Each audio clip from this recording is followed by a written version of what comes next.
그깟 애 지워버리면 그만이지. 애 핑계로 장사하냐? 니깟 꼴의 엄마야? 이 둔한 몸뚱아리 좀 안 치워?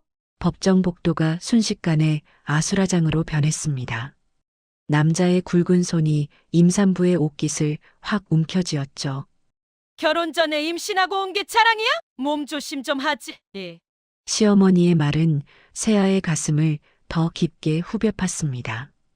임산부의 얼굴이 창백하게 질렸습니다. 판사와 법원 경위가 급히 달려왔습니다. 남자를 강제로 떼어내는 동안에도 그는 계속 소리를 질렀죠. 법정은 술렁였습니다. 누군가 속삭였죠. 저 남자 저 정도면 분노 조절장애 아니야. 임신한 부인한테 저러면 쓰나. 하지만 아무도 몰랐습니다. 이 남자가 얼마나 위험한 사람인지, 그가 숨겨온 비밀이 무엇인지를요. 오늘의 이야기 시작 전에 잠시만 구독 버튼을 눌러주세요. 영상 제작에 큰 힘이 됩니다. 댓글로 시청하고 계신 곳을 알려주시면 감사한 마음으로 반갑게 인사드리겠습니다. 그럼 이야기 바로 시작하겠습니다. 세아가 강민을 만난 건 1년 전이었습니다. 회사 선배의 소개로 만난 그는 차분하고 다정한 사람처럼 보였죠. 몇 번의 만남 후 두 사람은 연인이 되었습니다. 하지만 석 달쯤 지났을 때였습니다. 생리 안 하지? 강민이 물었습니다. 세아는 고개를 끄덕였죠. 응, 일주일 넘게. 병원 가보자. 검사 결과는 임신이었습니다. 세아는 멍하니 초음파 사진을 바라봤습니다. 아직 쌀알만한 크기였지만 심장이 뛰고 있었죠. 강민은 세아의 손을 꽉 잡았습니다. 괜찮아. 우리 결혼하자. 하지만 아이는 축복이야. 걱정하지 마. 세아는 눈물을 흘렸습니다. 강민은 그런 세아를 안아주며 등을 토닥였죠. 한 달 후 두 사람은 작은 결혼식을 올렸습니다. 결혼 초기 강민은 누구보다 다정했습니다. 아침마다 세아의 이마에 키스하며 출근했고 퇴근길엔 임산부용 영양제를 사왔죠. 초음파 검사도 빠짐없이 함께 갔습니다. 우리 아가 오늘도 건강하네. 강민은 초음파 화면을 보며 환하게 웃었습니다. 세아도 덩달아 웃었죠. 태명 뭐로 할까? 콩이는 어때? 아직 작으니까. 좋아. 콩아 아빠야. 강민은 세아의 배에 대고 속삭였습니다. 세아는 이런 남편이 고마웠습니다. 밤마다 강민은 세아의 배를 어루만지며 말했습니다. 우리 콩이 건강하게 나와야 해. 당신이 이렇게 좋은 아빠가 될 줄 몰랐어. 나도 처음엔 당황했는데 지금은 기대돼. 우리 가족. 세아는 행복했습니다. 비록 급하게 결혼했지만 이 사람과 함께라면 잘 살 수 있을 거라고 믿었죠. 하지만 그 믿음은 오래가지 못했습니다. 결혼석 달째 되던 날이었습니다. 밥이 이게 뭐야? 강민이 젓가락을 던지며 말했습니다. 세아는 놀라 고개를 들었죠. 왜 그래? 간도 안 맞고 반찬도 이게 뭐야? 집안일 하나 제대로 못하냐? 미안해. 입덧이 심해서. 입덧이면 다야? 남편 밥은 제대로 챙겨야지. 세아는 아무 말도 하지 못했습니다. 강민은 식탁을 박차고 일어나 방으로 들어가 버렸죠. 그날 이후 강민은 조금씩 달라지기 시작했습니다. 살 좀 빼. 임신했다고 그렇게 먹어대면 어떡해. 옷 좀 신경 써. 집에만 있다고 그렇게 입고 다녀. 청소는 했어? 먼지 좀 봐. 하루 종일 뭐 했어? 세아는 매일 눈치를 봤습니다. 강민의 기분을 살피며 조심스럽게 움직였죠. 초음파 검사도 이제는 혼자 갔습니다. 강민은 바쁘다며 따라오지 않았습니다. 콩이는 잘 크고 있대요. 세아가 조심스럽게 말했습니다. 그래. 강민은 스마트폰만 보며 대답했죠. 예전처럼 기뻐하지 않았습니다. 밤에도 달라졌습니다. 더 이상 세아의 배를 어루만지지 않았죠. 등을 돌리고 잠들었습니다. 세아는 혼자 배를 쓰다듬으며 중얼거렸습니다. 콩아, 괜찮아. 엄마가 지켜줄게. 하지만 마음 한편으론 두려웠습니다. 왜 이렇게 변한 걸까? 내가 뭘 잘못한 걸까? 세아는 답을 찾을 수 없었습니다. 그리고 얼마 지나지 않아 더 큰 충격이 기다리고 있었습니다. 어느 날 저녁 시어머니 명자가 집으로 찾아왔습니다. 어머니 오셨어요. 세아가 반갑게 인사했습니다. 하지만 명자는 세아를 힐끗 보더니 아들에게로 갔죠. 미나, 요즘 어때? 그냥 그렇죠, 뭐. 내가 고생이 많겠다. 명자는 세아를 보며 혀를 찼습니다. 집안일은 잘하고 있어? 민이 불편한 거 없어? 최선을 다하고 있어요. 최선? 임신했다고 게으름 피우는 거 아니야? 세아는 아무 말도 하지 못했습니다. 명자는 거실을 둘러보더니 다시 말했죠. 여기 먼지 좀 봐. 청소는 한 거야? 오늘 입덧이 심해서. 입덧이면 다야? 시집 와서 할 일은 해야지. 강민은 옆에서 아무 말도 하지 않았습니다. 그저 스마트폰만 보고 있었죠. 명자가 돌아간 후 세아는 주저앉아 울었습니다. 배를 감싸며 속삭였습니다. 콩아, 엄마가 미안해. 그래도 우리 힘내자. 하지만 세아는 아직 몰랐습니다. 이건 시작에 불과하다는 걸요. 머지않아 그녀의 삶은 완전히 무너질 것이고 그 속에서 숨겨진 진실이 드러날 거라는 걸요. 결혼 넉 달째가 되었습니다. 세아의 배는 조금씩 불러왔습니다. 하지만 강민의 태도는 더욱 차갑게 식어갔죠. 어느 날 저녁이었습니다. 강민이 퇴근하자마자 현관문을 쾅 닫았습니다. 세아는 부엌에서 고개를 돌렸죠. 당신 왔어? 저녁 준비했는데. 필요 없어. 강민은 거실로 들어가 소파에 털썩 앉았습니다. 그리고 스마트폰만 들여다봤죠. 세아는 조심스럽게 다가갔습니다. 무슨 일 있어? 회사에서. 말 걸지 마. 짜증나. 세아는 입을 다물었습니다. 강민은 계속 스마트폰을 보며 무언가를 타이핑했습니다. 1시간쯤 지났을까요? 강민이 갑자기 벌떡 일어났습니다. 이혼하자. 세아는 귀를 의심했습니다. 뭐? 이혼하자고. 나 너랑 못 살겠어. 무슨 소리야? 갑자기 왜? 갑자기 진작 참고 살았지. 집안일도 제대로 못하고 맨날 입덧이니 뭐니 핑계만 대고. 세아는 배를 움켜쥐었습니다. 아기는? 우리 아기는 어쩌고. 그건 내가 알아서 해. 나는 책임 못 져. 당신이 결혼하자고 했잖아. 아기는 축복이라고 했잖아. 강민은 비웃었습니다. 그때는 그랬지. 지금은 아니야. 세아의 눈에서 눈물이 흘러내렸습니다.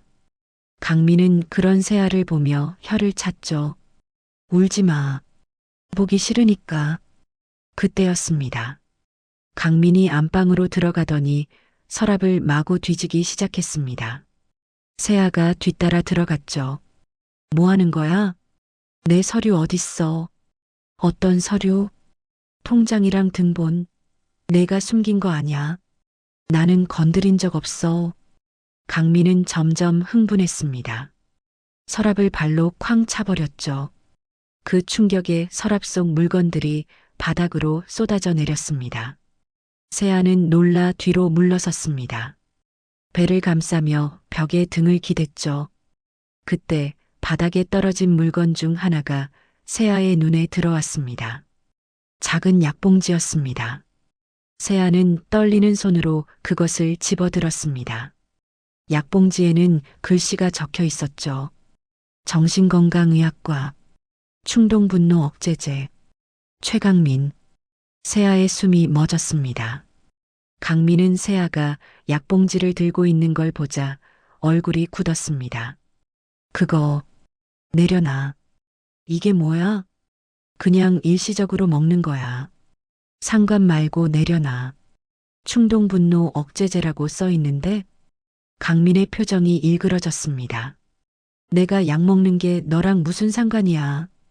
그는 성큼 다가와 세아의 손에서 약봉지를 확 빼앗았습니다. 세아는 비틀거렸죠. 됐고 이혼하자고 했지. 난 너랑 못 살아. 서류 준비해놔. 강민은 약봉지를 주머니에 쑤셔 넣고 집을 나가버렸습니다. 세아는 그 자리에 주저앉았습니다. 손이 부들부들 떨렸습니다. 온몸에 소름이 돋았죠. 충동 분노 억제제. 그러니까 당신은. 세아는 이제야 깨달았습니다. 남편이 왜 갑자기 변했는지, 왜 그렇게 폭발적으로 화를 내는지요. 그는 처음부터 문제가 있는 사람이었던 겁니다. 세아는 배를 감싸며 울었습니다. 같은 시각 강민은 밖에서 전화를 걸고 있었습니다. 엄마, 나야. 이혼하기로 했어. 전화 너머로 명자의 목소리가 들렸습니다. 잘했다. 그런 여자 빨리 정리해야지. 서류는 내일 변호사한테 맡길게요. 알았어. 엄마가 좋은 사람 알아봐 줄게. 이번엔 제대로 된 집안으로 결혼해야지. 강민은 전화를 끊고 한숨을 쉬었습니다. 그리고 스마트폰을 열어 누군가에게 메시지를 보냈습니다. 조금만 기다려. 곧 정리할게. 명자는 집에서 누군가와 통화 중이었습니다. 응, 우리 아들 이혼한대. 결혼한 지 1년도 안 됐으면 총각이나 마찬가지야. 아이는요? 그건 여자가 알아서 하겠지. 우리가 왜 책임져? 그럼 조건은요? 집안 괜찮고 얼굴 예쁜 애로. 사진 좀 보내봐. 명자는 맞선 사진을 받아보며 흐뭇하게 웃었습니다. 이 친구 괜찮네. 프로필 좀 자세히 보내줘. 전화를 끊은 명자는 아들 사진을 정리하기 시작했습니다. 결혼식 사진에서 세아를 가위로 오려냈죠. 이런 여자는 없었던 거야. 우리 아들 인생에서 지워버려야지. 다음 날 아침이었습니다. 세아는 밤새 한숨도 자지 못했습니다. 거울을 보니 눈이 퉁퉁 부어 있었죠. 이혼. 정말 이혼을 해야 하나? 하지만 동시에 또 다른 생각이 들었습니다. 이 사람과 계속 살 수 있을까? 저 약을. 저런 문제를 가진 사람과. 세아는 배를 내려다봤습니다. 콩아, 엄마가 어떻게 해야 할까? 그때 현관문이 열렸습니다. 명자가 들어왔습니다. 어머니, 너 민희한테 이혼하자는 소리 들었다며? 네. 잘 됐네. 솔직히 말할게. 너 같은 며느리 필요 없어. 세아는 입술을 깨물었습니다. 임신도 결혼 전에 하고 집안일도 제대로 못하고. 그게 며느리야? 저도 최선을. 최선? 웃기지 마. 그냥 순순히 이혼해. 양육비 같은 것도 기대하지 말고. 명자는 세아를 위아래로 훑어보더니 코웃음을 쳤습니다. 내가 뭔데 우리 아들 인생 망치려고 해? 아이는 내가 알아서 키워. 세아는 더 이상 참을 수 없었습니다. 어머니, 지금 무슨 말씀을 하시는 거예요? 이 아이는 어머니 손주잖아요. 손주? 난 인정 안 해. 명자는 차갑게 말하고 돌아섰습니다. 현관문이 쾅 닫혔습니다. 세아는 그 자리에 무너져 내렸습니다. 눈물이 멈추지 않았습니다. 하지만 눈물 속에서 세아는 다짐했습니다. 이렇게 당하고만 있을 순 없어. 나도 싸워야 해. 그녀는 떨리는 손으로 휴대폰을 집어들었습니다. 그리고 인터넷에 검색했죠. 이혼 전문 변호사. 세아의 반격이 시작되려 하고 있었습니다. 한 달이 흘렀습니다. 세아는 변호사를 선임했고 강민 측에서도 이혼 소송을 접수했습니다. 첫 공판 날이 다가왔죠. 세아는 법원 복도를 천천히 걸어갔습니다. 배가 더 불러온 탓에 걸음이 느렸습니다. 복도 한쪽에 젊은 여자가 서 있었습니다. 세련된 옷차림에 화장도 깔끔하게 한 29쯤 되어 보이는 여자였죠. 그녀의 이름은 유나였습니다. 유나는 휴대폰을 들여다보고 있었습니다. 강민에게서 온 메시지였죠. 곧 이혼 끝난다. 걱정 마. 유나는 헛웃음을 흘렸습니다. 그래, 끝나는지 보자. 그때 복도 저편에서 임산부가 걸어왔습니다. 유나의 시선이 그쪽으로 향했죠. 저 여자가 그 아내라고? 유나는 세아를 위아래로 천천히 훑어봤습니다. 불러온 배, 수수한 옷차림, 화장기 없는 얼굴. 유나는 입꼬리를 비틀었습니다. 임신 중이네. 와, 대단하네. 속으로 중얼거렸죠. 강민 오빠, 저 여자랑 어떻게 살았대? 세아는 유나의 시선을 느꼈습니다. 고개를 돌렸지만 유나는 피하지 않고 계속 쳐다봤죠. 세아는 불편함을 느끼며 시선을 떨어뜨렸습니다. 유나는 씁쓸하게 웃으며 휴대폰을 주머니에 넣었습니다. 법정 문이 열렸습니다. 세아가 안으로 들어갔죠. 강민과 명자는 이미 반대편에 앉아 있었습니다. 강민은 세아를 보지 않았습니다. 명자는 세아를 노려봤죠. 판사가 입장했습니다. 이혼 청구 사건을 시작하겠습니다. 강민 측 변호사가 먼저 발언했습니다. 피고는 가사 의무를 제대로 이행하지 않았으며 원고에게 정신적 스트레스를 가했습니다. 세아는 어이가 없었습니다. 내가 스트레스를 가했다고? 강민 측 변호사가 계속 말했습니다. 따라서 양육비는 최소한으로 책정되어야 하며 위자료는 불필요합니다. 세아의 변호사가 반박했습니다. 피고는 임신 중임에도 불구하고 원고로부터 지속적인 폭언과 무시를 당했습니다. 또한 원고 측 모친의 부당한 간섭도 있었습니다. 명자가 자리에서 몸을 일으켰습니다. 내가 뭘 잘못했다는 거야? 판사가 제지했습니다. 방청석에서는 조용히 하십시오. 명자는 불만스럽게 앉았지만 계속 중얼거렸죠. 세아의 변호사가 말을 이었습니다. 피고가 출산 후 양육을 전담하게 될 것이므로 적정한 양육비가 필요합니다. 강민 측 변호사가 끼어들었습니다. 원고의 소득을 고려할 때 과도한 양육비는 부담입니다. 그렇다면 원고는 부모로서의 책임을 포기하시겠다는 겁니까? 그런 게 아니라 판사가 말했습니다. 양육비는 자녀의 권리입니다.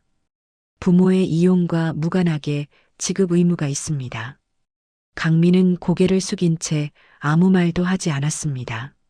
세아는 그런 남편을 바라봤습니다. 한때는 사랑한다고 했던 사람이 저렇게 변할 수가 있구나. 공판이 끝났습니다. 복도로 나온 세아는 잠시 벽에 기대어 숨을 고르고 있었습니다. 그때 유나가 다가왔습니다. 세아는 유나를 처음 제대로 봤죠. 누구세요? 유나는 대답하지 않고 세아를 쳐다봤습니다. 그리고 빙긋 웃으며 말했죠. 힘들겠어요. 혼자 애 키우려면. 세아는 얼어붙었습니다. 당신은 대체 누구예요? 궁금하세요? 근데 알면 더 힘들걸요? 유나는 그렇게 말하고 돌아섰습니다. 세아는 유나의 뒷모습을 멍하니 바라봤습니다. 저 여자는 뭐지? 왜 저런 말을? 복도 반대편에서 강민이 걸어 나왔습니다. 유나는 강민을 힐끗 봤지만 모른 척하고 지나쳤습니다. 강민도 유나를 보지 않으려 애썼죠. 하지만 세아는 그 미묘한 순간을 놓치지 않았습니다. 저 둘, 아는 사이야? 명자가 강민에게 다가왔습니다. 미나, 저 여자가 양육비 받으려고 별짓을 다 하네. 엄마, 나중에 얘기해요. 내가 너 걱정돼서 그러는 건데. 알았으니까 그만해요. 강민은 짜증스럽게 말하고 먼저 걸어갔습니다. 명자는 뒤에서 세아를 노려봤죠. 애 하나 갖고 우리 아들 괴롭히려고 하네. 어림없어. 세아는 그 말을 듣고 주먹을 꽉 쥐었습니다. 법원을 나서는 세아의 휴대폰이 울렸습니다. 변호사에게서 온 메시지였죠. 다음 공판 준비를 위해 증거 자료가 더 필요합니다. 시간 되실 때 사무실로 오세요. 세아는 휴대폰을 주머니에 넣었습니다. 그리고 배를 쓰다듬으며 중얼거렸죠. 콩아, 엄마가 꼭 이길 거야. 우리 둘 다 지키기 위해서. 그날 밤이었습니다. 유나는 집에서 강민에게 전화를 걸었습니다. 오빠, 오늘 법원 갔었어. 뭐? 왜 거기 간 거야? 궁금했거든. 오빠가 결혼했던 여자가 어떤 사람인지. 유나야, 거기 나타나면 안 돼. 복잡해져. 복잡해? 이미 복잡한 거 아냐? 오빠는 아직도 결혼한 남자잖아. 곧 끝난다니까. 조금만 기다려줘. 유나는 한숨을 쉬었습니다. 알았어. 근데 오빠, 왜? 그 여자 임신 중이던데. 오빠 아기잖아. 강민은 잠시 침묵했습니다. 그건 내가 처리할 문제야. 처리? 생명을 처리한다고? 유나야, 제발. 이 얘기 그만하자. 전화가 끊겼습니다. 유나는 휴대폰을 내려놓고 창밖을 바라봤습니다. 이 남자, 내가 선택한 게 맞을까? 처음으로 의심이 들기 시작했습니다. 한편 세아는 집에서 노트북을 켜고 있었습니다. 인터넷에 검색했죠. 이혼 소송 증거 수집 방법, 부정행위 입증, 양육비 청구. 세아는 하나하나 읽어 내려갔습니다. 그리고 메모장에 적기 시작했죠. 필요한 것들, 남편의 폭언 증거, 시어머니의 부당한 간섭 증거, 경제적 능력 입증 자료. 세아는 펜을 놓고 배를 쓰다듬었습니다. 콩아, 엄마가 준비할게. 제대로 준비해서 이길 거야. 그녀의 눈빛에는 이전과 다른 무언가가 담겨 있었습니다. 더 이상 당하기만 하는 연약한 여자가 아니었죠. 싸울 준비가 된 엄마였습니다. 그리고 머지않아 세아는 상상도 못할 진실들을 마주하게 될 것입니다. 두 번째 공판 날이었습니다. 세아는 변호사와 함께 법정에 들어섰습니다. 강민과 명자는 이미 자리에 앉아 있었죠. 이번 공판의 주제는 양육비 금액이었습니다. 강민 측 변호사가 말했습니다. 원고의 소득을 고려할 때 월 30만 원이 적정합니다. 세아의 변호사가 반박했습니다. 30만 원으로는 아이의 기본 생활비도 부족합니다. 최소 80만 원은 필요합니다. 그건 과도합니다. 원고는 정규직 직장인으로 충분한 소득이 있습니다. 아버지로서 책임을 다해야 합니다. 판사가 자료를 검토하며 말했습니다. 원고의 소득 내역을 보면 월 80만 원 지급이 불가능한 수준은 아닙니다. 강민의 얼굴이 굳었습니다. 하지만 재판장님, 양육비는 자녀의 권리입니다. 부모의 이혼 여부와 관계없이 보장되어야 합니다. 명자가 자리에서 일어났습니다. 재판장님, 우리 아들이 무슨 돈이 그렇게 많다고. 방청인은 조용히 하십시오. 이건 불공평해요. 저 여자가 우리 아들 등골 빼먹으려는 거라고요. 판사가 단호하게 말했습니다.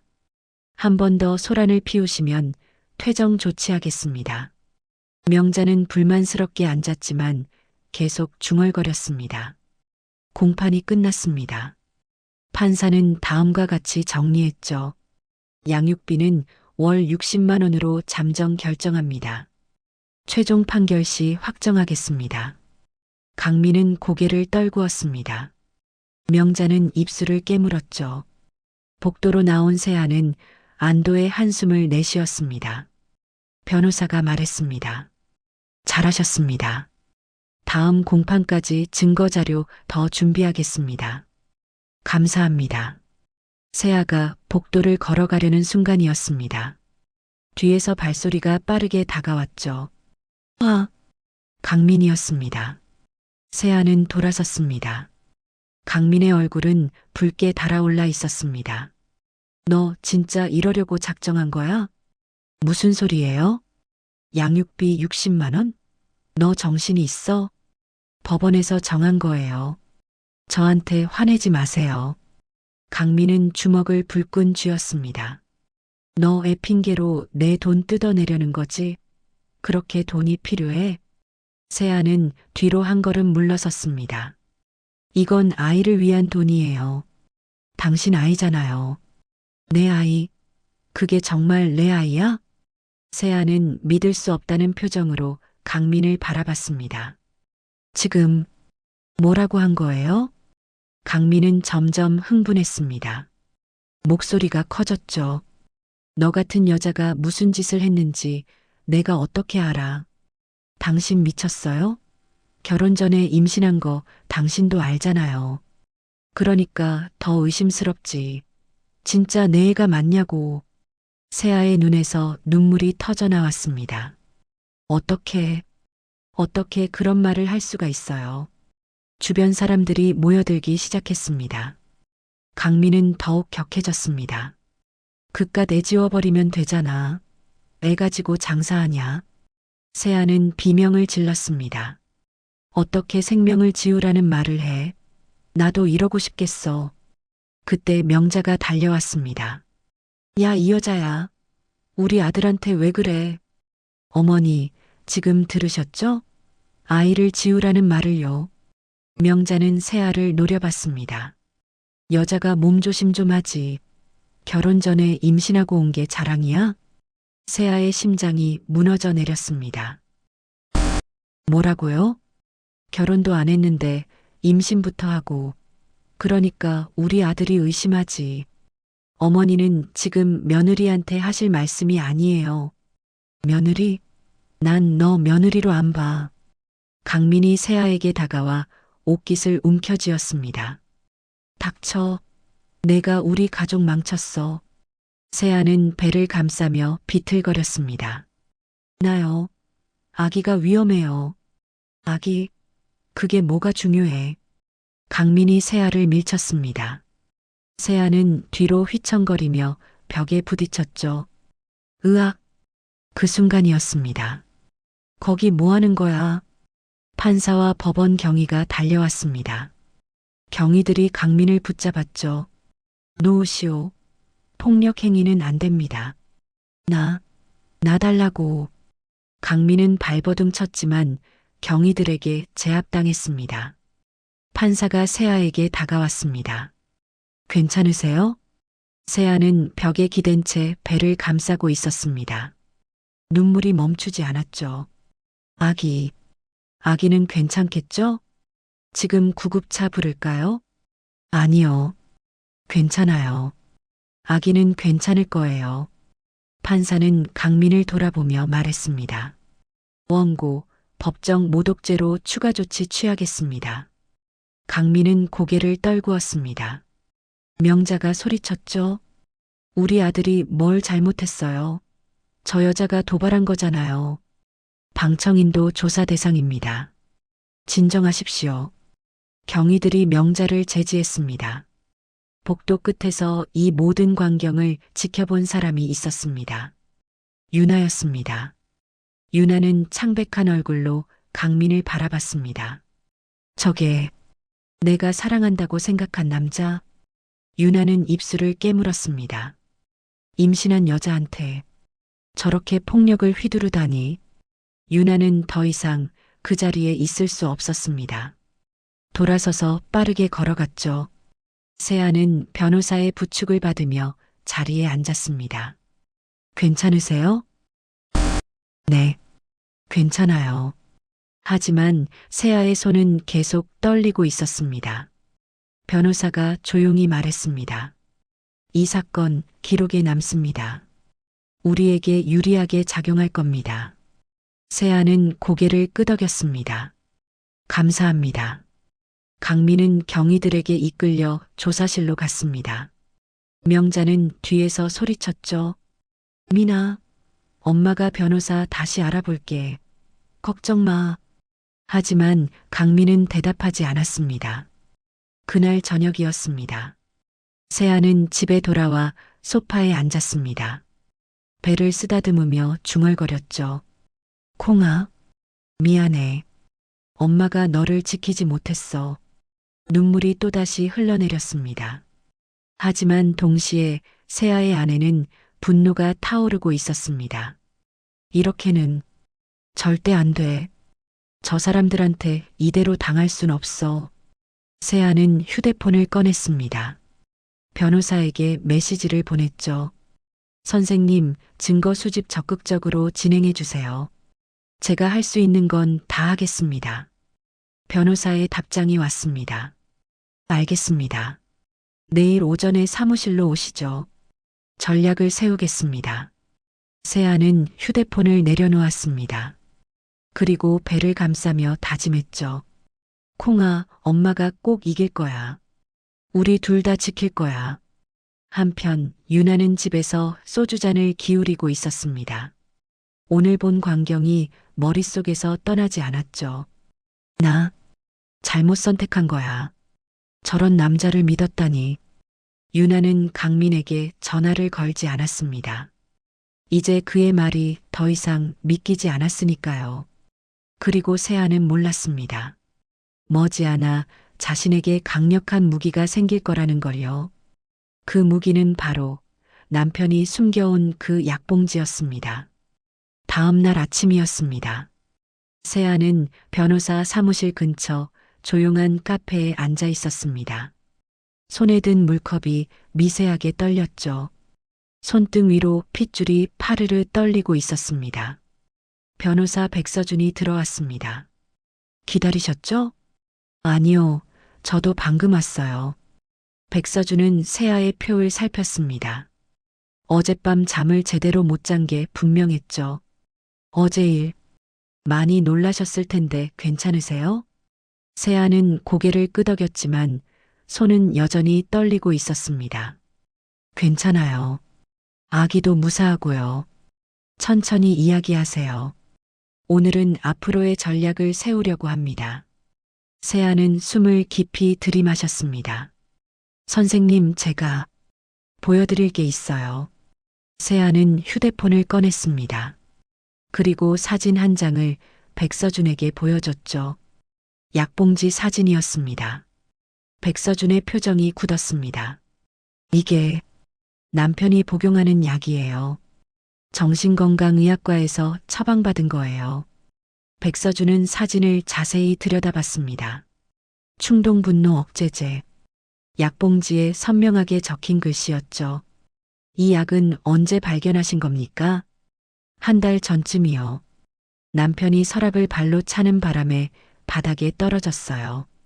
사진은 찍어두셨군요. 네. 뭔가 이상해서 혹시 모른다는 생각에 찍어뒀어요. 백서준은 고개를 끄덕였습니다. 잘하셨습니다.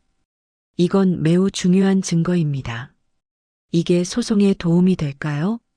백서준은 세아를 똑바로 바라봤습니다. 도움이 되는 정도가 아닙니다. 이건 피고의 위험성을 입증하는 핵심 증거예요. 세아는 물컵을 꽉 쥐었습니다. 저 사람, 이렇게 위험한 줄 몰랐어요. 처음엔 그냥 다정한 사람인 줄 알았는데 충동 억제제를 복용한다는 건 본인도 자신의 폭력성을 인지하고 있다는 뜻입니다. 백서준은 노트북을 열었습니다. 그리고 어제 법정 복도에서의 폭력 행위까지 더해지면 이건 단순한 부부 싸움이 아닙니다. 그럼 위자료 청구가 가능합니다. 그리고 양육권 분쟁에서도 절대적으로 유리합니다. 세아는 떨리는 목소리로 물었습니다. 남편이 나중에 아이를 데려가려고 하면 어떡하죠? 그런 일은 없을 겁니다. 폭력성을 입증하면 법원은 양육권을 당신에게 줄 겁니다. 세아는 안도의 한숨을 내쉬었습니다. 백서준이 말을 이었습니다. 이제부터 본격적으로 증거를 수집하겠습니다. 원고 측의 모든 약점을 찾아낼 겁니다. 어떻게요? 먼저 원고의 통신 기록과 금융 거래 내역을 확인합니다. 의심스러운 부분이 있으면 추적하고요. 세아는 고개를 끄덕였습니다. 그리고 원고 측 모친의 발언도 기록해둘 필요가 있습니다. 시어머니요? 네. 어제 법정에서의 발언, 그리고 평소 했던 말들, 모두 증거가 될 수 있습니다. 세아는 잠시 생각하다 말했습니다. 시어머니가 아들 재혼시키려고 맞선 주선하고 있어요. 백서준의 눈빛이 날카로워졌습니다. 확실합니까? 네. 전화 통화하는 걸 들었어요. 아직 이혼도 안 끝났는데 맞선 사진 받아보고 있더라고요. 그것도 기록해 둡시다. 혼인 파탄에 제3자가 개입한 정황이 될 수 있습니다. 백서준은 노트북에 타이핑하며 말했습니다. 그리고 원고가 다른 여성과 교제하고 있을 가능성도 조사하겠습니다.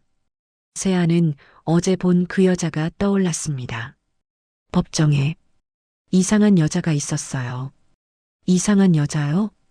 저한테 다가와서 혼자 애 키우려면 힘들 거라고 했어요. 그리고 남편이랑 뭔가 아는 사이 같았어요. 백서준은 메모했습니다. 그 여자 특징 기억나세요? 29쯤 됐을 거예요. 키 크고 옷 잘 입고 화장도 진하게 하고. 알겠습니다. 사설조사팀에 의뢰하겠습니다. 세아는 놀랐습니다. 사설조사요? 네. 필요하면 전문가의 도움을 받아야 합니다. 비용은 걱정하지 마세요. 나중에 위자료에서 충분히 회수할 수 있습니다. 백서준은 세아를 바라보며 단호하게 말했습니다. 이제부터 우리가 공격합니다. 원고와 원고 측 모친 둘 다 무너뜨릴 겁니다. 세아는 가슴이 뛰었습니다. 정말 이길 수 있을까요? 이길 수 있습니다. 아니, 반드시 이겨야 합니다. 당신과 아이를 위해서. 세아는 눈물이 핑 돌았습니다. 감사합니다, 선생님. 감사는 이기고 나서 받겠습니다.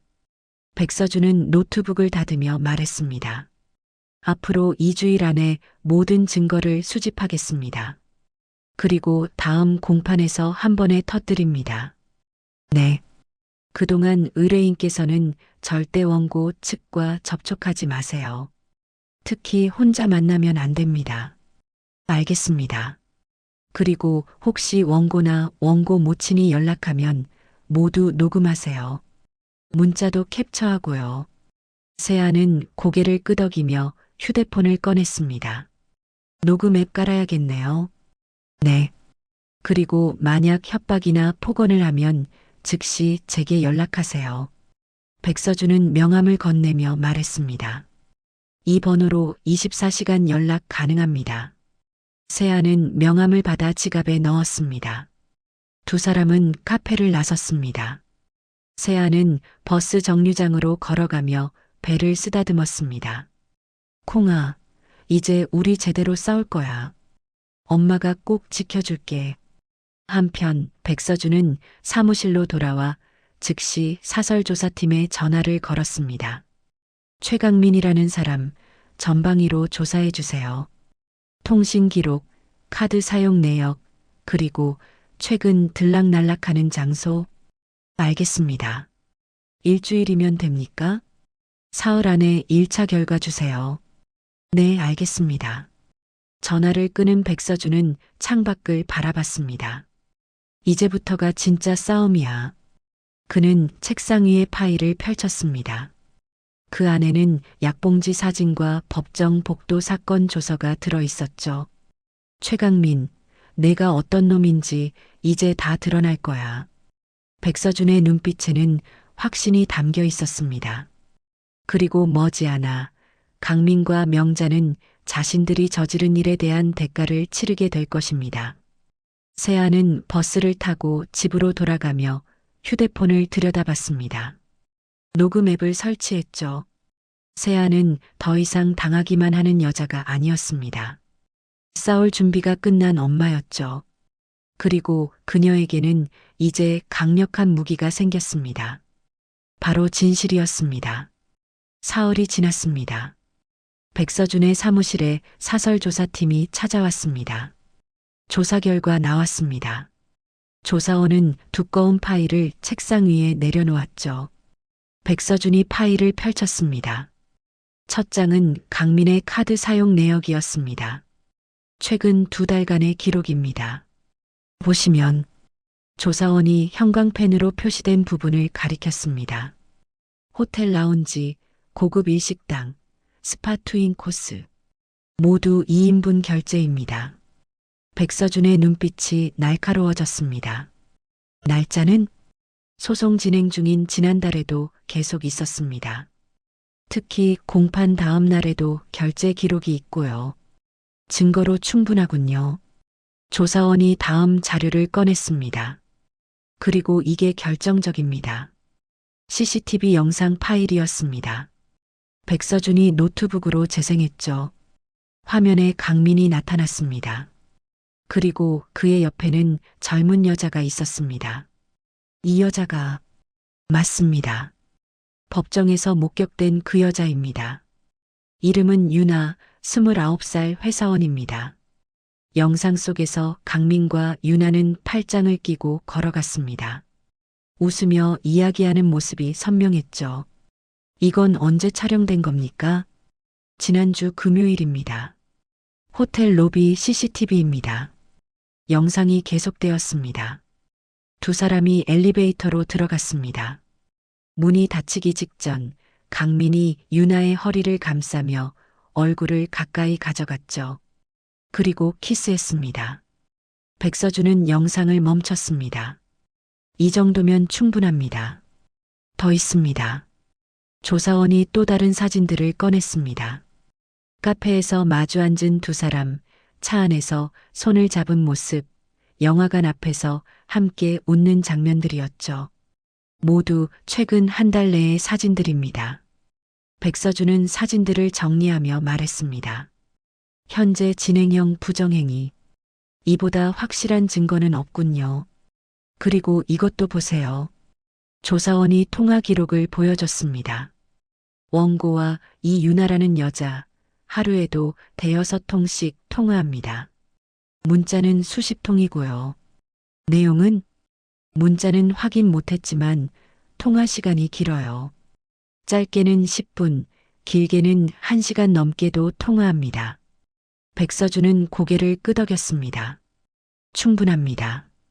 수고하셨습니다. 조사원이 나가고 백서준은 세아에게 전화를 걸었습니다. 여보세요, 선생님. 지금 사무실로 오실 수 있으세요? 네, 갈게요. 1시간 후 세아가 도착했습니다. 백서준은 세아를 앉히고 자료들을 보여줬습니다. 먼저 카드 내역이었습니다. 이게 남편분 카드 사용 내역입니다. 보시면 세아는 날짜들을 하나하나 확인했습니다. 이날은 첫 공판 다음 날이네요. 맞습니다. 법정에서 당신과 싸우고 나서 다음 날 바로 이 여자와 만났습니다. 세아는 입술을 깨물었습니다. 백서준이 영상을 재생했습니다. 화면 속 강민과 유나가 나타났죠. 팔짱을 끼고 웃으며 그리고 키스하는 장면까지. 세아는 화면을 멍하니 바라봤습니다. 소송 중인데 저러고 있었네요. 목소리에는 분노보다는 허탈함이 묻어났습니다. 어이없죠? 법정에서는 양육비가 부담된다고 하면서 밖에서는 이렇게 돈을 쓰고 있었습니다. 세아는 고개를 저었습니다. 이제 이해가 가요. 왜 그렇게 빨리 이혼하려고 했는지. 이 여자 때문이었던 겁니다. 백서준이 사진들을 펼쳐 보였습니다. 이건 지난 한 달간의 기록입니다. 거의 매주 만났어요. 세아는 사진들을 하나씩 넘겨봤습니다. 손이 떨렸지만 눈물은 나오지 않았습니다. 이 정도면 법정에서 써먹을 수 있죠? 당연합니다. 현재 진행형 부정행위는 위자료 청구에 매우 유리합니다. 백서준은 다른 자료를 꺼냈습니다. 그리고 이건 원고 측 모친 관련 자료입니다. 녹취록이었습니다. 이게 뭔가요? 원고 모친이 지인에게 떠벌리는 내용입니다. 조사팀이 확보했습니다. 세아가 녹취록을 읽기 시작했습니다. 우리 아들 새 출발 준비 중이야. 이번엔 집안 좋은 데로 붙여야지. 결혼한 지 1년도 안 됐으면 총각이나 마찬가지야. 그건 여자가 알아서 키우겠지. 우리가 왜 책임져? 세아의 얼굴이 굳었습니다. 이 사람들, 정말 혼인 중 제3자 알선, 이것도 법적으로 문제가 됩니다. 백서준이 말했습니다. 게다가 손주를 이렇게 부인하는 발언까지. 이건 양육권 분쟁에서 결정적입니다.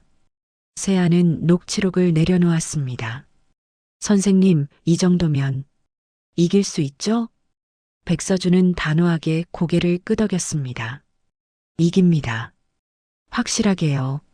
언제 이 자료들을 제출하나요? 다음 공판에서 한꺼번에 터뜨립니다.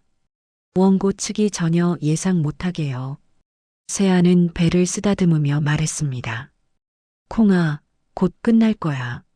조금만 더 기다려. 백서준이 물었습니다. 출산 예정일이 언제죠? 2달 반 남았어요. 그럼 그 전에 모든 걸 끝내겠습니다. 감사합니다, 선생님. 세아는 사무실을 나섰습니다. 버스를 타고 집으로 가며 창밖을 바라봤죠. 이제 곧 모든 게 드러날 거야. 그날 저녁이었습니다. 강민은 유나와 전화 통화 중이었습니다. 유나야, 다음 주에 만날 수 있어? 유나는 침묵했습니다. 잘 모르겠어. 왜? 무슨 일 있어? 오빠, 나 요즘 생각이 많아. 무슨 생각? 유나는 한숨을 쉬었습니다. 우리 이러는 게 맞나 싶어. 유나야, 곧 이혼 끝나. 조금만 기다려줘. 그 말 몇 번째야? 그리고 오빠, 임신한 아내한테 한 행동. 나 다 봤어. 강민은 말을 잃었습니다. 그건 나 더 이상 못 기다릴 것 같아. 미안해. 유나는 전화를 끊어버렸습니다. 강민은 휴대폰을 던지며 소리쳤습니다. 제기랄. 한편 명자는 맞선 상대 부모와 통화 중이었습니다. 네, 우리 아들 곧 이혼해요. 깨끗하게 정리하고 만나요. 손주는요? 그건 여자 쪽에서 키운다고 했어요. 그럼 양육비는요? 명자는 잠시 뜸을 들이다 말했습니다. 최소한으로 할 거예요. 걱정 마세요. 전화를 끊은 명자는 아들 사진을 다시 보냈습니다. 우리 아들 빨리 재혼시켜야지. 이번엔 제대로 된 집안으로. 하지만 그들은 몰랐습니다. 머지않아 법정에서 모든 진실이 폭로될 거라는 걸요. 그리고 그들이 저지른 일에 대한 대가를 치르게 될 거라는 걸요. 최종 공판 날이 밝았습니다. 세아는 변호사와 함께 법정에 들어섰습니다. 강민과 명자는 이미 자리에 앉아 있었죠. 명자는 세아를 보며 코웃음을 쳤습니다. 오늘로 끝이야. 우리 아들 양육비 안 내게 만들 거야. 강민은 무표정한 얼굴로 앞만 바라보고 있었습니다. 판사가 입장했습니다. 최종 공판을 시작하겠습니다. 강민 측 변호사가 먼저 발언했습니다. 재판장님, 원고는 경제적으로 어려운 상황입니다. 양육비를 낮춰주시길 요청합니다. 세아의 변호사 백서준이 일어났습니다. 재판장님, 그 전에 제출할 증거가 있습니다. 백서준은 서류 뭉치를 꺼냈습니다. 먼저 원고의 카드 사용 내역입니다. 판사가 자료를 받아들었습니다. 백서준이 설명을 시작했죠. 원고는 소송 기간 중에도 고급 호텔, 레스토랑, 스파 등에서 2인분 결제를 계속했습니다. 강민의 얼굴이 굳었습니다. 특히 주목할 점은 첫 공판 다음 날에도 호텔 라운지에서 15만 원을 결제했다는 것입니다. 명자가 소리쳤습니다. 그게 뭐가 문제야? 친구랑 만날 수도 있는 거잖아. 판사가 제지했습니다. 조용히 하십시오. 백서준은 계속 말했습니다. 친구가 아닙니다. 이 여자입니다. 백서준이 사진을 제출했습니다. 강민과 유나가 팔짱을 끼고 걷는 모습, 카페에서 마주 앉은 장면, 영화관 앞에서 웃는 사진들이었죠. 법정이 술렁였습니다. 강민은 고개를 떨구었습니다. 그리고 이것이 결정적입니다. 백서준이 노트북을 열었습니다. CCTV 영상이 재생되었죠. 화면 속에서 강민과 유나가 호텔 로비를 걸어갔습니다. 엘리베이터에 들어서는 순간 두 사람이 키스하는 장면이 선명하게 나타났습니다. 법정은 완전히 조용해졌습니다. 명자는 입을 벌린 채 화면을 바라봤습니다. 민아, 저게 뭐야? 강민은 아무 말도 하지 못했습니다. 판사가 물었습니다. 원고, 이 영상에 대해 할 말 있습니까? 강민은 한참을 침묵하다 말했습니다. 죄송합니다. 백서준이 말을 이었습니다. 이것은 현재 진행형 부정행위입니다. 소송 기간 중에도 계속되었습니다. 판사는 고개를 끄덕였습니다.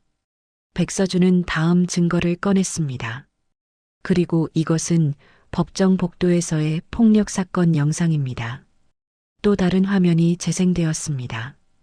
강민이 세아의 옷깃을 잡고 소리치는 장면, 밀치는 장면, 경위들에게 제지당하는 모습이 나타났죠. 원고는 임산부인 피고에게 폭력을 행사했습니다. 강민 측 변호사가 일어났습니다. 그건 일시적인 감정 격양이었을 뿐. 일시적이라고요? 백서준이 끼어들었습니다. 그렇다면 이것은 어떻게 설명하시겠습니까? 백서준은 약봉지 사진을 제출했습니다. 판사가 사진을 들여다봤습니다. 정신건강의학과, 충동분노 억제제, 최강민. 법정이 다시 한번 술렁였습니다. 백서준이 단호하게 말했습니다. 원고는 충동과 분노를 억제하는 약물을 복용하고 있었습니다. 명자가 벌떡 일어났습니다. 우리 아들이 그런 약을 먹을 리가 없어. 약봉지에 이름이 명시되어 있습니다. 정신건강의학과 처방입니다. 판사가 엄중하게 말했습니다. 약물 복용 사실은 폭력적 행동과 결합될 경우 매우 중대한 판단 요소가 됩니다. 강민은 얼굴이 하얗게 질려 말을 잇지 못했습니다. 백서준은 마지막 증거를 꺼냈습니다. 그리고 이것은 원고 측 모친의 녹취록입니다. 명자의 얼굴이 굳었습니다. 백서준이 녹취 내용을 읽기 시작했죠. 우리 아들 새 출발 준비 중이야. 이번엔 집안 좋은 데로 붙여야지. 명자는 입술을 떨었습니다. 결혼한 지 1년도 안 됐으면 총각이나 마찬가지야. 그건 여자가 알아서 키우겠지. 우리가 왜 책임져? 법정이 술렁였습니다. 판사가 명자를 바라봤습니다. 방청인, 이 발언이 사실입니까? 명자는 당황하며 말했습니다. 그건 그냥 지인이랑 농담으로. 손주를 부인하고 이혼도 안 끝난 상태에서 재혼을 알선하는 것이 농담입니까? 명자는 아무 말도 하지 못했습니다. 백서준이 정리했습니다. 재판장님, 원고는 부정행위를 저질렀고 임산부에게 폭력을 행사했으며 폭력성을 스스로 인지하고 약물을 복용했습니다. 판사는 고개를 끄덕였습니다. 그리고 원고 측 모친은 혼인을 방해하고 손주를 부인했습니다. 백서준은 세아를 바라보며 말했습니다. 피고는 이 모든 고통 속에서도 아이를 지키려 했습니다. 정당한 보상을 받아야 합니다. 판사는 잠시 자료들을 검토했습니다.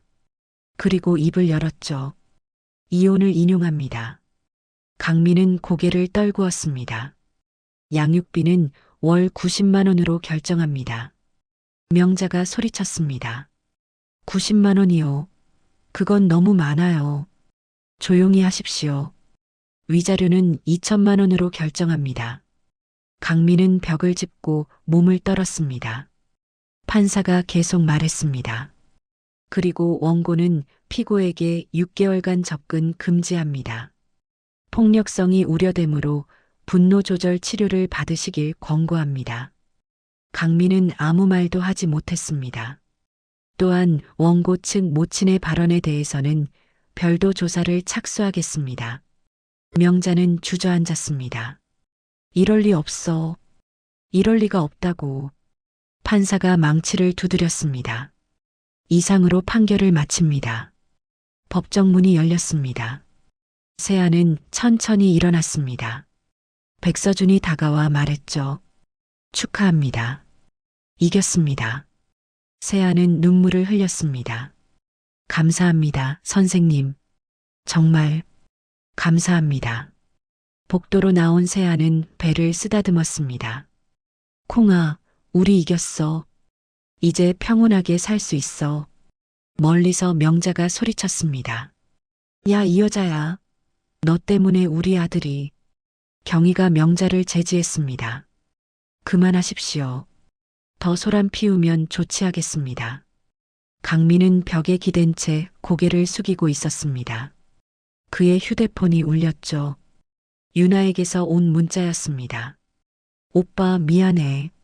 나 더 이상 못 기다려. 행복하길 바랄게. 강민은 휴대폰을 떨어뜨렸습니다. 모든 것이 무너져 내렸습니다. 판결 후 일주일이 지났습니다. 세아는 짐을 정리하고 있었습니다. 강민과 살던 집을 떠나기로 했죠. 새로운 곳에서 아이와 단둘이 시작하기 위해서였습니다. 짐을 싸던 중 세아는 서랍 속에서 예전 사진 한 장을 발견했습니다. 결혼식 날의 사진이었죠. 행복하게 웃고 있는 두 사람의 모습이 담겨 있었습니다. 세아는 잠시 사진을 바라보다가 조용히 쓰레기 봉투에 넣었습니다. 이제는 추억도 아니야. 세아는 배를 쓰다듬으며 중얼거렸습니다. 콩아, 우리 새로운 집으로 가자. 거기서 행복하게 살자. 이삿짐 센터 직원들이 도착했습니다. 여기 맞으세요? 네, 맞아요. 짐을 싣는 동안 세아는 창밖을 바라봤습니다. 이 집에서의 기억들이 스쳐 지나갔죠. 다정했던 초반, 냉담해지던 순간들, 폭력적이었던 날들까지. 이제 다 끝났어. 정말로 끝났어. 세아는 작은 원룸으로 이사했습니다. 크지 않았지만 햇빛이 잘 드는 아늑한 공간이었죠. 짐을 정리하며 세아는 아기 방을 꾸미기 시작했습니다. 작은 아기 침대, 부드러운 이불, 귀여운 모빌을 걸었습니다. 콩아, 여기가 내 방이야. 예쁘지? 세아는 배를 감싸며 미소 지었습니다. 며칠 후였습니다. 세아의 계좌로 돈이 들어왔습니다. 위자료 2천만 원과 첫 양육비 90만 원이었죠. 세아는 통장을 확인하며 안도의 한숨을 내쉬었습니다. 이제 당분간은 걱정 없겠네. 세아는 그 돈으로 출산 준비물을 샀습니다. 기저귀, 분유, 아기 옷들을 하나하나 골랐죠. 장을 보고 집으로 돌아오는 길 세아는 공원을 지나갔습니다. 벤치에 앉아 잠시 쉬었습니다. 배를 쓰다듬으며 말했죠. 콩아, 엄마가 너를 잘 키울 거야. 행복하게 해줄게. 그때 휴대폰이 울렸습니다. 백서준 변호사였습니다. 여보세요, 선생님. 세아 씨, 좋은 소식입니다. 무슨 소식이요? 원고 측 모친에 대한 조사 결과가 나왔습니다. 혼인 방해로 추가 위자료 500만 원 지급 판결이 났습니다. 세아는 눈을 크게 떴습니다. 정말요? 네. 그리고 원고는 법원 명령대로 분노 조절 치료를 받기 시작했습니다. 세아는 씁쓸하게 웃었습니다. 뒤늦게라도 치료를 받는군요. 그리고 한 가지 더, 원고가 회사에서 징계를 받았다고 합니다. 법정 폭력 사건이 알려지면서요. 그렇군요. 세아 씨는 이제 정말 새로 시작하시면 됩니다. 더 이상 그쪽 소식 신경 쓰지 마세요. 감사합니다, 선생님. 정말 감사해요. 전화를 끊고 세아는 하늘을 올려다봤습니다. 구름 한 점 없는 맑은 하늘이었죠. 한편 강민은 작은 고시원에 앉아 있었습니다. 위자료와 양육비를 내고 나니 더 이상 예전처럼 살 수 없었죠. 회사에서도 징계를 받아 승진해서 밀려났습니다. 유나는 연락을 끊었고 명자는 추가 위자료 때문에 강민을 원망하고 있었습니다. 다 내 잘못이야. 내가 왜 그렇게 막 굴었어. 명자가 전화로 소리쳤지만 강민은 아무 대답도 하지 않았습니다. 모든 것을 잃었습니다. 강민은 병원에서 받은 치료 일정표를 보며 한숨을 쉬었죠. 내가 왜 이렇게 됐지? 하지만 이미 늦었습니다. 2달 후였습니다. 세아는 병원에 입원했습니다. 진통이 시작된 것이죠. 아파. 간호사가 다가왔습니다. 조금만 힘내세요. 곧 만날 수 있어요. 세아는 배를 쓰다듬으며 속삭였습니다. 콩아, 이제 엄마 만나러 나와. 무서워하지 마. 몇 시간의 진통 끝에 울음소리가 들렸습니다. 으앙, 으앙. 축하합니다. 건강한 딸입니다. 세아는 눈물을 흘렸습니다. 간호사가 아기를 안겨줬죠. 작고 소중한 생명이었습니다. 콩아, 아니, 이제 내 이름은 하은이야. 우리 하은아. 세아는 아기를 품에 안고 키스했습니다. 엄마가 너를 지켜냈어. 이제 우리 행복하게 살자. 일주일 후 세아는 퇴원했습니다. 집으로 돌아와 하은이를 아기 침대에 눕혔죠. 하은아, 여기가 우리 집이야. 세아는 하은이를 바라보며 미소 지었습니다. 그 미소에는 고통의 흔적도 있었지만 무엇보다 희망이 가득했습니다. 한 달이 더 지났습니다. 세아는 프리랜서로 일하기 시작했습니다. 집에서 아기를 돌보며 할 수 있는 일이었죠. 작은 작업실 책상 위에는 노트북이 놓여 있었습니다. 세아는 하은이를 재우고 노트북 앞에 앉았습니다. 창밖으로 햇빛이 쏟아져 들어왔죠. 오늘도 열심히 해볼까? 세아는 키보드를 두드리기 시작했습니다.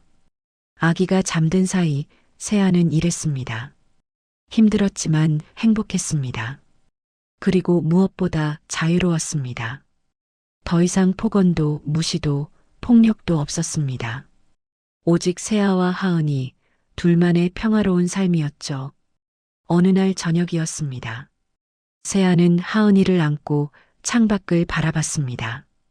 노을이 아름답게 지고 있었죠. 하은아, 저 노을 봐. 예쁘지? 하은이는 작은 손을 허우적거렸습니다. 세아는 아기를 꼭 껴안았습니다. 엄마가 너를 지켜냈어. 그리고 앞으로도 계속 지킬 거야. 세아는 조용히 중얼거렸습니다. 우리 행복하게 살자. 아무도 우리를 방해할 수 없어. 그날 밤 세아는 일기를 썼습니다. 오늘로 법원 판결 후 넉 달이 지났다. 하은이는 건강하게 자라고 있고 나도 조금씩 일상을 되찾아가고 있다. 힘든 시간이었지만 이겨냈다. 그리고 깨달았다. 나는 혼자가 아니라는 것을. 하은이가 있고 나를 도와준 사람들이 있었다는 것을. 이제는 정말로 새로운 삶이다. 과거는 과거일 뿐 우리에게는 미래가 있다. 세아는 일기장을 덮고 하은이가 자는 방으로 갔습니다. 아기는 평화롭게 잠들어 있었죠. 세아는 하은이의 이마에 키스했습니다. 잘 자, 우리 하은아. 내일도 행복한 하루가 될 거야. 세아는 거실로 나와 소파에 앉았습니다. 창밖으로 달빛이 들어왔죠. 그녀는 배를 쓰다듬던 손을 가만히 내려다봤습니다. 그때 참 힘들었지. 하지만 포기하지 않아서 다행이야. 세아는 조용히 미소 지었습니다. 그리고 새로운 내일을 꿈꿨습니다. 아이와 함께 평온하게 행복하게 살아갈 미래를요. 지금까지 사연 빛나는 밤이었습니다. 감사합니다.